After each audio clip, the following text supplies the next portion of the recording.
Greetings, everyone. My name is William Porter. Welcome to this edition of Storytelling Time. This podcast is sponsored by Every.Black, Entrepreneur Podcasting Network. Today's podcast is a video presentation of 3 networking events that I attended as an author. The first video you will see will be one of a book signing event that took place in Garner, North Carolina. And for those of you who don't know where Garner is, it's a small but rapidly growing community just south of the capital city of Raleigh. And the purpose of this book signing was to promote my most recent book, Heaven Can't Wait, or Can It? The sequel. And if you want to know more about this particular book, as well as other books I've written, just go to my website, williamporterlife.com. So let's take a look at the video. Good afternoon, everybody. It's good to see you all here. My name is William Porter, and I think all of you know who I am. I don't think anybody in here who might not know who I am. But anyway, I'm an author, as you all know, and we're here today to celebrate and for me to promote my most recent book, which is Heaven Can't Wait, or Can It? The sequel. And it's a follow-up to the second book that I wrote, Heaven Can't Wait, or Can It? And it's about relationships, how people get into and out of relationships, and that's always very interesting. And I've also written 2 other books, Life in the Spirit and Miracles in the Lives of Ordinary People, and I'll talk to you about that a little bit later on. But the reason, or the way in which I was able to do this was because of my publisher. And my publisher is here, Drew Becker, and I'm going to have him say a few words. And also just relax. It's very informal this afternoon, and there's lots of food, and there's lots of books, and so feel free to do whatever you'd like to do as far as enjoying yourself on this very cold day, actually, in November. So, Drew, would you come up and say a couple of words? And this, again, is my publisher, Drew Becker. William's a rather prolific writer. Every time I turn around, he's asking, I got another book. Is your editor ready for me yet? So I'm always delighted to hear from him and see that he's done another book. The first book, the Heaven Can't Wait, or Can It? Is a great story, and I know a lot of people read that book and said, yeah, but what happened to these people afterwards?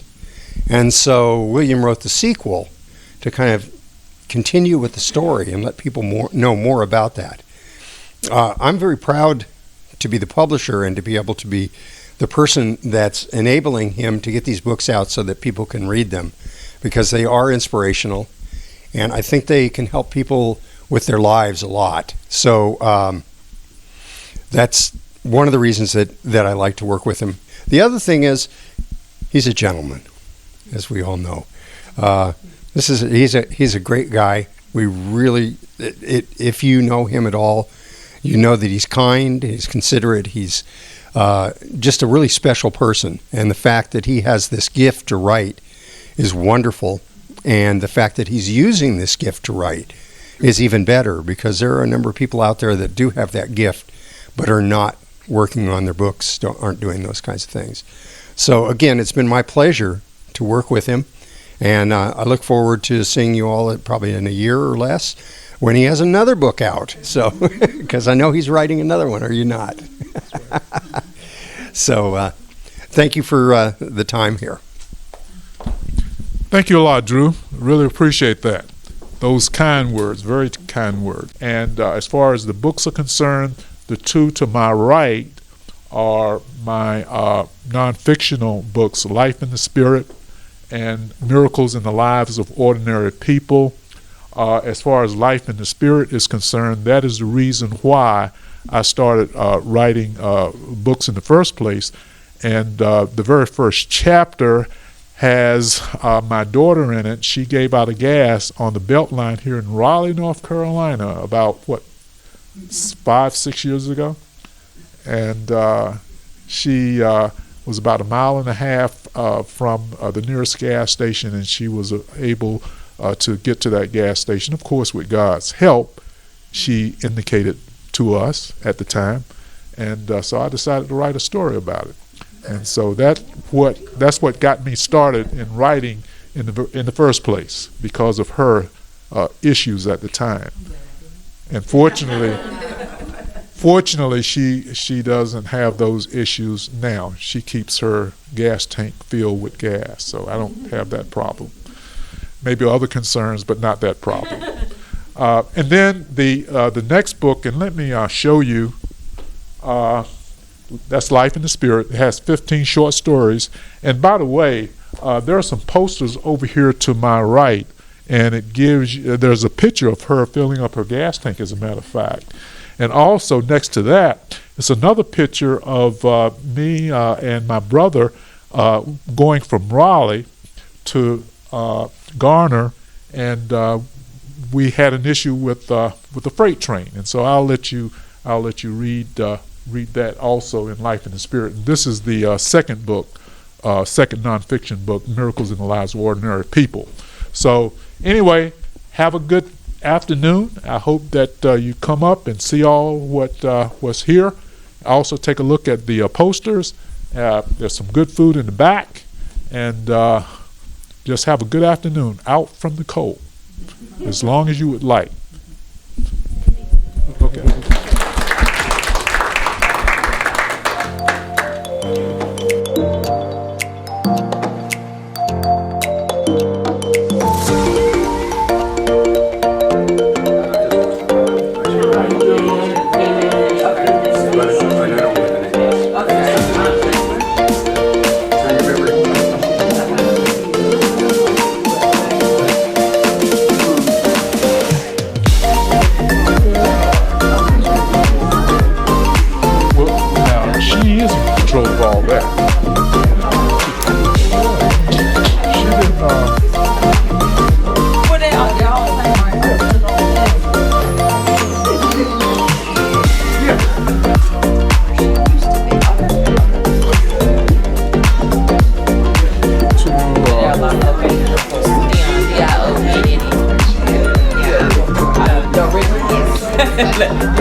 The second video you will see will be a literary event that was held at the City Club of Raleigh, sponsored by the Right Group.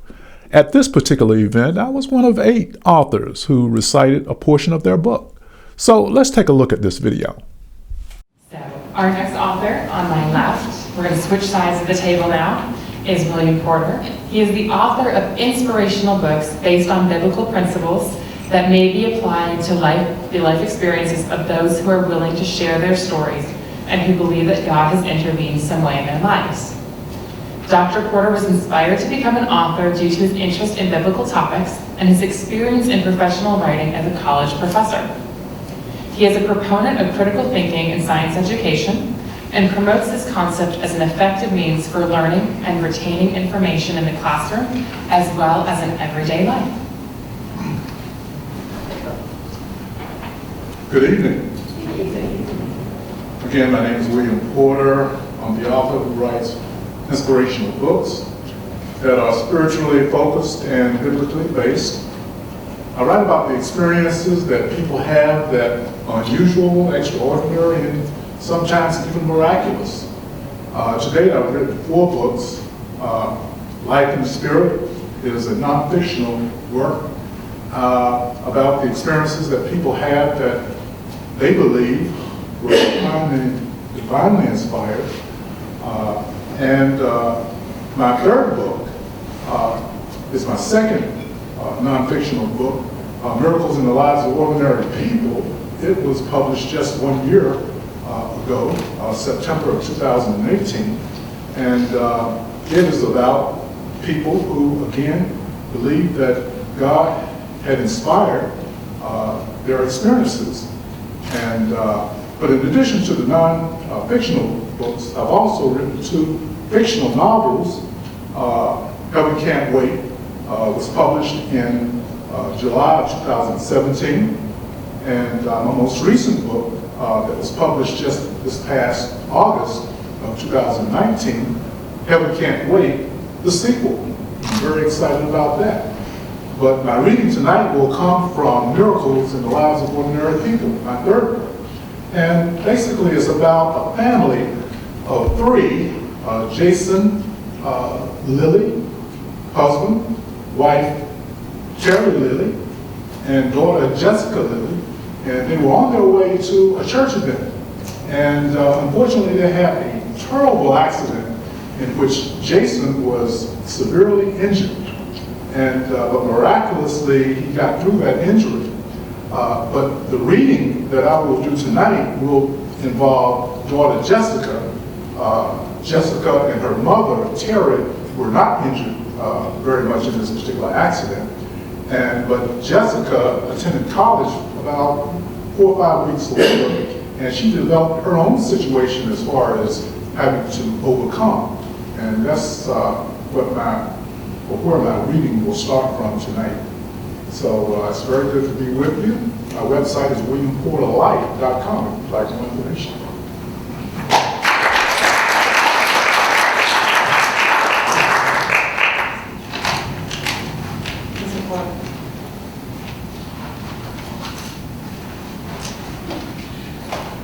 Thank you again. In that first segment, I didn't mention how I became an author, but I will tell you how this reading from the first chapter in Miracles in the Lives of Ordinary People came about. Me and my wife were going to the state fair about 4 or 5 years ago, I believe, and we were sitting near the front of the bus and we were listening to this couple talk about their experience of they're going to this church event with their daughter, and of course they had the accident, and the husband was severely injured. He came through, but the daughter had some other issues later on when she went to college. And so that's where the story that I will be reading from, chapter 1, which is entitled The Collision, in the 3rd novel or book, Miracles in the Lives of Ordinary People.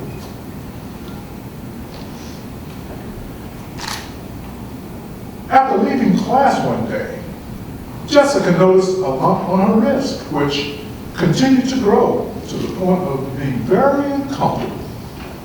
The tension in that area of her body caused a soreness that she had never experienced before.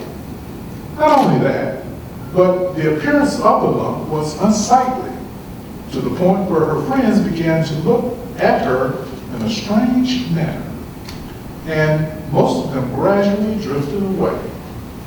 Within a short period of time, The friends she had hung out with were all gone. Several weeks had passed when Jessica finally called her mother to get some guidance on her health situation. Once on the phone with her, Jessica told Terry, her mother, about her risk and said that she wanted to do something about it before coming home for the school break, which would occur in about a week. Jessica talked with Terry about what was going on with her body and as well as with her spirit, because she felt that she was on the verge of becoming really depressed about the situation. While still very young, Jessica knew the value and effectiveness of prayer. After all, she saw how prayer worked for her father as he recovered from the accident they had. So she asked her mother to say a prayer on her behalf so that her problem with the growth on her wrist would be healed. The next day, she went to the infirmary and saw a doctor. After a brief examination of the lump, he indicated that it was a growth known as a ganglion cyst, which is common to some people and that she did not have anything to worry about. So Jessica left the infirmary encouraged, and within the next few days, the lump seemed to have gotten smaller and smaller. Jessica was thankful that she had gone to the doctor to determine what the problem was, and she had done that only after she had talked on the phone with her mother. Yes, Terry had encouraged her daughter to see the doctor at her school and to get examined before coming home for a break. Shortly after that, the lump was gone altogether. Yes, like her father weeks earlier, Jessica had felt the hand of God in her life. Thank you.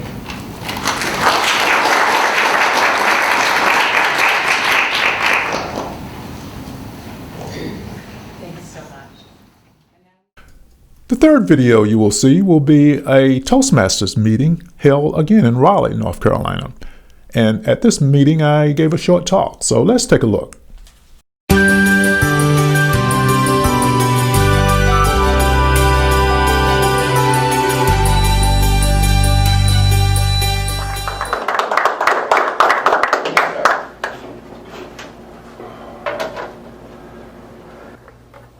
First of all, it's pretty difficult to follow that story, that speech. But at any rate, my name is William Porter. I'm an author, and I write inspirational books. The name of my business is William Porter Life, and if you'd like to gain more information on what I do, you can go to the website of the same name, WilliamPorterLife.com. And what I'd like to do this morning is to review with you what I do. And I started my career as a professor in college. I taught geography as well as earth science. And in addition to that, I wrote a lot. I wrote a lot of grant proposals, especially, as well as peer review articles. And the interesting thing about the grant proposals especially is that you would write to an agency, and me and my colleagues wrote to a number of agencies requesting funding, primarily for the opportunity to train students in earth science and in geography as to how to best study the discipline. But we also train faculty at these institutions, and we work with institutions all over the country. How to train faculty with respect to how to best present the material to these students. And so we use critical thinking a lot because we felt that critical thinking is a very convenient tool to use to help students comprehend earth science content, as well as to help instructors to present that content. And so we wrote to these agencies, and among the agencies that we wrote to include the National Science Foundation, Burroughs Wellcome Fund, and the Department of Education.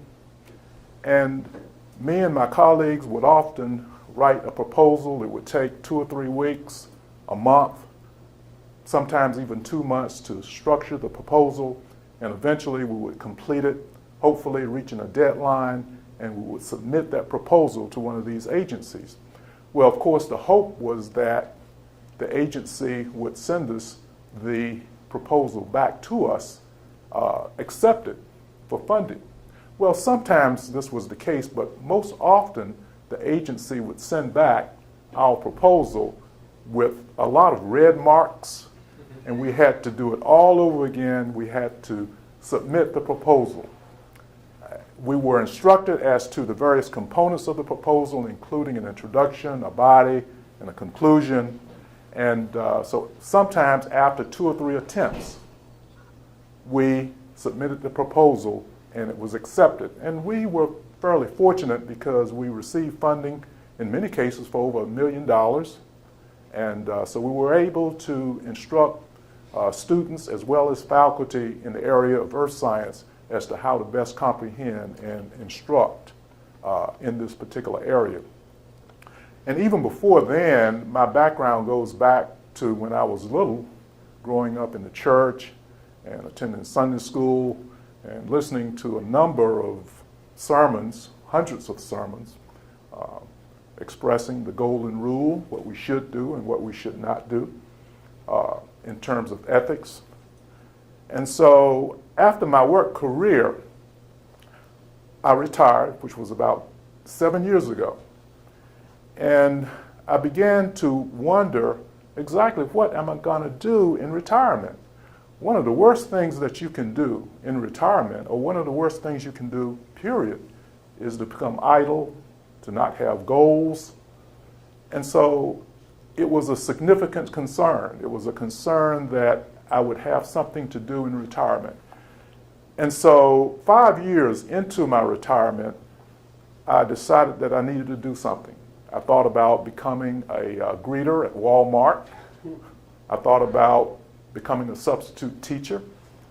And it got to the point where I needed to do something because I felt that idleness coming upon me. And so I decided to put together my experience in writing at the university level, in writing these proposals primarily, as well as my experience in gaining an ethical foundation in church, teaching Sunday school, listening to sermons, because, you know, we are here in the Bible Belt, here in North Carolina, and so that's not very unusual. For those of you who are not from this particular region of the country, it might not be as usual to you. But we're in the Bible Belt, and so that was very usual and typical for my upbringing and a lot of people like myself. And so I decided to write. I decided to become an author. And so about 2.5 years ago, I started to write. Didn't know exactly what I was going to write on, but I thought I would write on the stories that people had that they deemed to be inspirational because of their experiences. And we all have stories, but the key is being able to present these stories in written form. It's very advantageous because you can use it for posterity, and you can use this not only for yourself but also for your children, grandchildren in the future. They can read about your experiences and the experiences of others that you might write about. So it's very exciting, and in August of 2015 I published, or actually released, my first book, which is titled Life in the Spirit, True Stories of Blessings, Favor, and Intervention. And within the next month, I plan to receive hard copies of my second book, which is Miracles in the Life of Ordinary People. And so it's very exciting to write these stories about individuals who have had these experiences that they deemed extraordinary, and in some cases miraculous. As a matter of fact, people ask me occasionally, well, what is the difference between your first book, Life in the Spirit, and your second book, Miracles? Well, I respond by saying that we're all blessed. I mean, simply by being alive, working, going to church if you happen to go to church. Most of us work or have worked. We have our social and cultural activities. And so just our normal routines, our normal everyday activities, the ability to do that is very significant and a huge blessing. But sometimes we experience things that are extraordinary, what I deem to be extraordinary, things that happen that we cannot explain other than by divine influence. And that's what Life in the Spirit is all about. Well, the difference between Life in the Spirit and Miracles is that in some other cases, the blessings are even more extraordinary. For example, one of the chapters in this book has a story about someone who was healed of cancer. And this is a little bit beyond extraordinary, especially if you have gone through something like that. And so actually there's another level of blessings which might go even beyond the ordinary blessing of miracles, and that is the extraordinary aspect of even what we might deem to be miracles.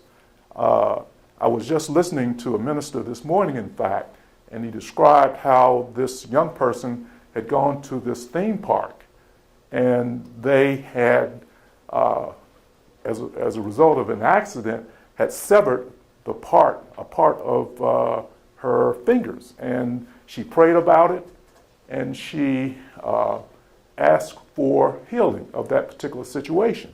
And so miraculously, the limb was grown back. Now that's something that might be a little bit more difficult to believe, but yet that is what I would deem to be the highest level of blessings that we don't see every day at all. But yet it is a blessing, and it certainly occurs from time to time. So in addition to writing these kinds of books, I also am very excited about providing workshops for individuals who are interested in writing their own books. And so I will have a series of workshops beginning later next month, as a matter of fact, where we will inspire beginning writers and prospective authors to write their own books. Because as I said earlier, everybody has a story. And if you're able to pen your story in a book, it can be very, very effective. And so right now I'm on a national marketing campaign to let people know what I'm doing and to know that this kind of material exists. And everywhere I go, I solicit as many people as I can to let them know that there is some good news out here for a change. Because if you look at television, you read the newspapers, you look at the internet, it's not very much good news out there to be had. And so I think that this is something that everybody can take advantage of.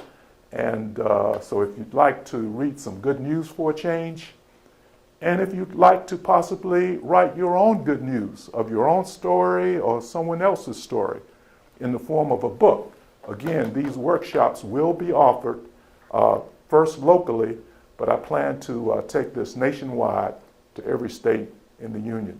So thank you very much, and I appreciate your listening. Do you want to read some good news for a change? With all the things going on in the world today, it's refreshing to find good news. Well, Dr. William Porter has written 3 books that include a bit of intrigue, drama, and yes, a little romance, among other things in the storyline. So if you like biblically based, spiritually focused stories, Do yourself a favor and read some inspiring accounts of people's experiences that may be considered extraordinary and in some cases even miraculous. Dr. Porter has written 3 books based on real-life experiences, some of which are his own, and others have been communicated to him from those who have agreed to share their stories.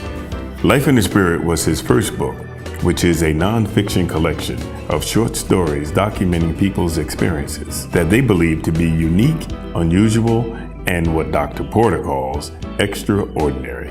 Heaven Can't Wait is his second book, which is a fictional novel. A third book is another non-fictional account of a collection of short stories that is titled Miracles in the Lives of Ordinary People. For more information, visit the website williamporterlife.com. He also can be contacted at the email address waporter4995@yahoo.com. So do yourself a favor and read some good news for a change. I hope you've gotten a lot from the videos you've seen. And in closing, I'd just like to say that whatever you may be going through, whether it's good or bad, whether it's a global pandemic or some social injustice, just keep in mind that there's always more good things coming your way. We'll see you the next time.